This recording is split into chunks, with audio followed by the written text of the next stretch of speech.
Hi, Sherry. Hi, Bonnie. How you doing today? I'm fine. I'm waiting for LinkedIn to come up. Here we are. We need to wave hello. There we go. Okay, wave hello. Hey. This is We Dish Two Saucy Dames, TOO, not TWO. Yes, I know it's a homonym, that it's two spellings. They sound the same. It's a Uh, homophone. I don't even know if kids these days know what a homonym is.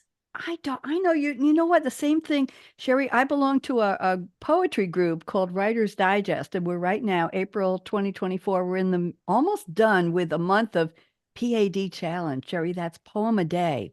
And I'm one of about 40 people who are writing between 3 and 8 poems a day.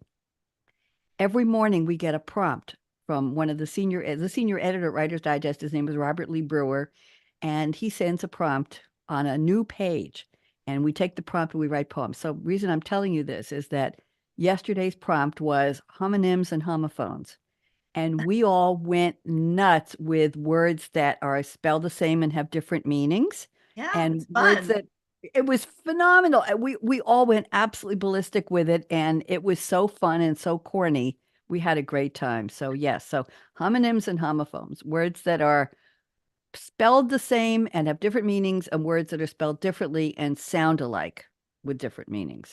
Thank you for that education. You're welcome. You're welcome. Okay, so we are two saucy dames, and today we're getting, well, Sherry, why don't you just reintroduce yourself to everybody just briefly? Hey, I'm Sherry Meyer. I'm an HR tech expert and currently in communications for a tech company. And I'm a mom and a sister, and I have now three grandchildren and one on the way. I'm a very young grandmother, though, Bonnie. I want to emphasize that. I know that. We need a new word for grandmother, Sherry, because it implies sitting on the porch with heavy shoes and a long flowery dress and making cookies all day. Is that what it used to be, right? No, I don't know. I don't make cookies all day. Mm-mm. Unless they are the kind you slice and bake or are already sliced and you put them on the tray and bake them. I think we need a new word for grandmother because the Or a connotation new is old image. lady. Break the stereotype. Yeah, maybe it's us. Well, I'm a grandma, and my grandchildren, one is in graduate school to become a veterinarian, and the other one is entering grad school in the fall, and she wants to be go into museum science. She's a talented Oh, artist it's and interesting. photographer and poet, and very, very interesting, both Ivy League, and I'm very proud of them. So, oh, but I was 10 when I started having kids. We'll just live. Okay. Well, I used to say 12, but it's really 10. So Sherry, oh, I didn't say who I am. I'm a Oh, broadcast radio broadcaster. I don't like to say podcast because all of my shows are live, and people say, "Oh, you have a podcast." No, I do live radio. That means, Sherry, like we're doing today, no net, right? It is. It's a free fall. I have 55 radio series since 2011.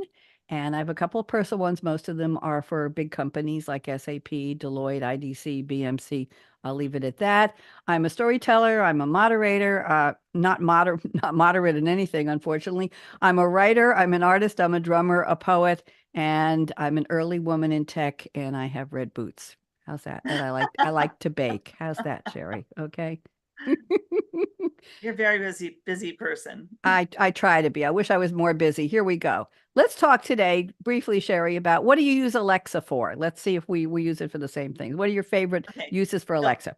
timer, timeout for the kids. Started when they were one. Yeah, when they misbehave, like sit down, timeout. And Anything for else? cooking, of course, but Yeah. yeah, it does work for the kids because they can see it and they can hear when it's time to get up.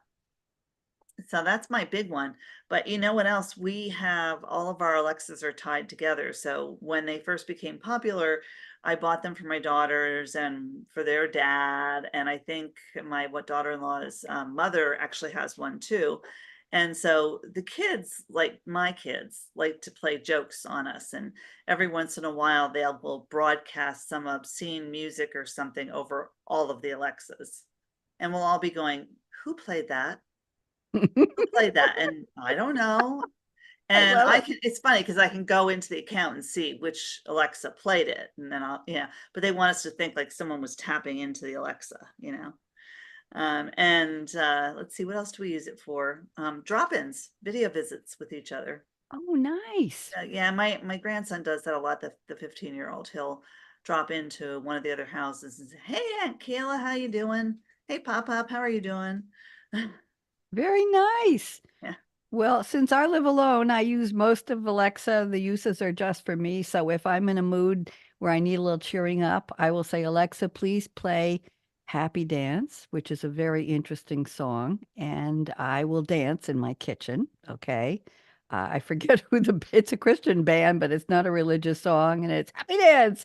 And it just cheers me up. I use Alexa for Cool. recipes. Let's say I want to Yeah. bake something or cook something and I have certain number of ingredients. I'll say, Alexa, what's a recipe for? And she'll say, do you want it sent to your phone? Do you want me to give you the recipe? You want me to go to the ingredients? You want me to add shopping list? It's like, just tell me the recipe. She doesn't often go back if I say repeat. Sometimes she won't repeat a step, so I don't know that.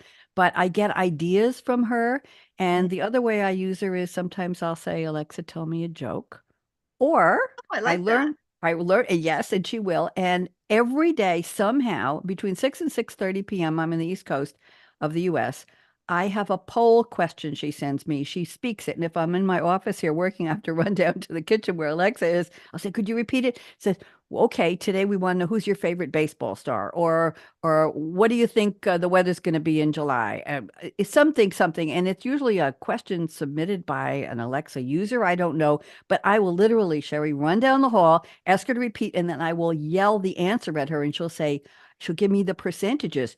Your response was 43%, and the other were, or she'll say the other responses were, and then when she doesn't say my response first, I know that it wasn't the most popular. I have no Ah, idea where the poll goes, but every afternoon at that's 6 o'clock, fun. she gives me the poll. And the way I use her is I discovered recently that there's something called an Alexa shopping list. Now you Yes, I can't have say that. grocery list. You can't say going to the store. You have to say shopping list. Alexa, please add pineapple juice to my shopping list. Alexa, please add. If you change the way it is, she'll say, I don't know that. So when I got to the store yesterday, Sherry, the Wi-Fi wasn't good in the store and she couldn't update me. And I'm trying to remember what did I tell Alexa? But I finally got it to work. That sounds like my first few trips taking Kayla to New York to college and using the GPS, and then you get in the city and it doesn't work between the buildings. And I'm Yep. like, Thank you well, very thankfully New York much. City is a grid, we There you can figure it go. out pretty easily. Sherry, if you had a superhero power, what would that be? Oh God, that is easy. I would want to be bewitched. Do you remember Bewitched? Of course, Elizabeth Montgomery was Yes, she bewitched. could wiggle her nose and do anything, clean up the kids' If toys, I put wiggle my dinner on nose, the I just look funny. table. Can Yeah. you do it? Try wiggling your nose. Or snap my fingers. I just want to be able, yeah, I want that superpower, just, to be able to do whatever I want. Hmm.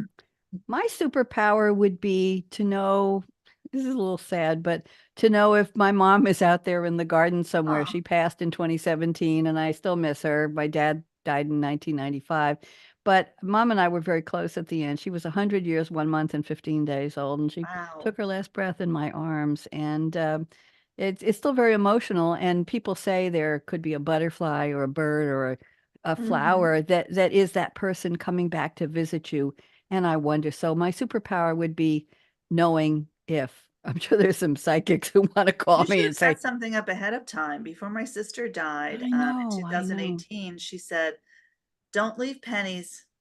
My sister told her, "Don't leave pennies. If you're going to show up, leave dimes because pennies are too easy." So my sister, who told her that, never found any dimes, but I did all the time, and so did my daughters. And I still find them to this day. Like sometimes when I'm really annoyed with something that she stuck me with after she left or something, I'll be like, find a dime on my closet floor or something in the strangest place, and I'll be like, "Okay, Ronnie." We literally find them in strange places. Like, Chelsea will be working in Wawa and she'll clean off a shelf and there'll be a dime back there. Wow, I didn't Yeah. know that. So I when I'm having a hard time or I'm down or something, it seems like I'll find a dime. hmm, interesting. Well, that reminds me, I met many years ago when I had a TV show on Long Island when I was living in New York, two twins. They were not identical women, and they were teachers. They were what we used to call spinsters. They never married, never had children. And they started writing a series of books called Mrs. Bell and her dog, because they had a dog for years.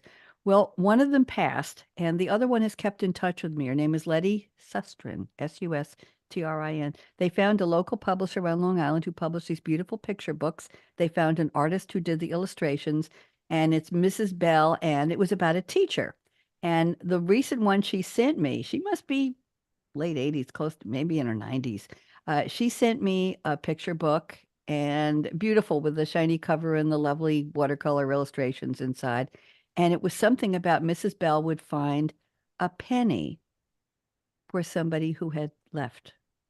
And the pennies were all over the place, and the pennies kept appearing. And that reminds me of your dime story, Sherry. That was Yeah. lovely.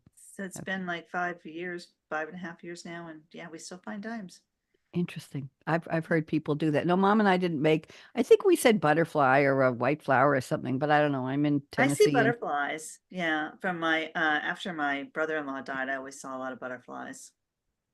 next question, next topic. Historical figure in any genre. In they could be scientists, they could be an artist, they could be a engineer, they could be a in any kind of creative genre or business, just not politics.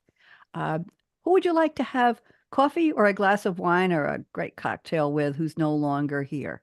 Jerry? Hemingway. Why? I just think his what we know about his life story is very interesting. The time period is very interesting. And I would just love to just like peek in and see like how he did his work. Was were parties and things really as wild as they say? Yeah, what was it like? What was that time period like to be living in it as a writer? We could always ask AI, Chat GPT or We Gemini to could. do those conversations because we're doing that on my Technology Revolution radio show. That's why I picked the question. The person I would like to talk to is Donna Summer. And a lot of people say Summers. There's no S on it. It's summer, just like the season. Because I was a dancer in the disco era. I had a dance partner. Entered contests. We taught hundreds of people not only line dances, but we did the real I hustle, remember the with the hustle. lifts and the turns and the Mhm. fancy clothes and the skirts that flew out and the little high heels and all of that. And I would like to know what it was like for Donna Summer, who did pass away a few years ago when she was quite young. I would like to know what it was like to work with Giorgio Moroder. And there was some kind of a music machine. It wasn't a synthesizer, but it created a lot of the backgrounds, the disco beats that were mechanical beats for her Yes. songs. I feel love. Da, da, da, da, da, da, da. That was mechanical. That wasn't a real person. And that preceded by decades what we know today as the possibilities of creating digital music, virtual music using AI. I'd like to know what it was like for her to be on the avant-garde in a way. I'd also like to know how she put together the MacArthur Park Suite, which has so many beautiful parts to it. Um, there are different versions of it, but one of my wonderful dance experiences with Michael Walker, my dance partner, and I entered a contest, a Disco Hawaii contest, and we chose the part of MacArthur Park Suite. It was about a 3-minute segment in the middle somewhere called Heaven Knows, I and it know was that part. absolutely perfect for what we wanted to do. It was like right out of Saturday Night Fever. But I'd like to know how Donna Summer worked with whomever to put together the MacArthur Park Suite. I thought it was a Have wonderful. me wanting to listen to that again. I think it's over 20 minutes, isn't it, Cherry? Yeah. Very, Yeah, it's very long. long. Interesting. And I wonder what she would say about Taylor Swift and Beyonce being top of the Crazy. charts, top of the world. What would she say about their songwriting? What would she say about their Women music, the have come a beat? long way in the music industry. There's more for Absolutely. us to do, but yeah, they've what I find interesting is that most women, most men are successful in bands and groups, and most of the successful women are more successful on their own, not as part of a group. I It's Interesting. interesting. Interesting. Maybe, Yeah. maybe that's the story of my life on my own. The next question is if you were to title your own memoir, no, we're not going anywhere. Nobody be worried about that. What would, right now at this stage of life, what would your memoir be called, Sherry? WTF am I doing here? That wasn't fair. I didn't hear that coming. Oh my goodness gracious, don't do that to me. Mine would be drummer with red boots drumming to her own beat, something like that. I That like that that. would be drumming That's to you. her own beat. That's me. Maybe for next time we can think about if somebody made a movie of our life, each of our lives, who would we want to play us in the movie? Don't answer that now. Let's think about that for next time, okay? Okay, you got it. All right. You ready to say goodbye? Anything else I'm on ready to your say mind? goodbye. It's Should we wait? lunchtime here. Should we wave goodbye? It's 12:39. I got to go get another new pair of glasses. Let's wave goodbye. Goodbye to LinkedIn, goodbye to Bye. Facebook, goodbye to YouTube. And Sherry M, Bonnie D, signing off. We'll see you next time. Bye bye.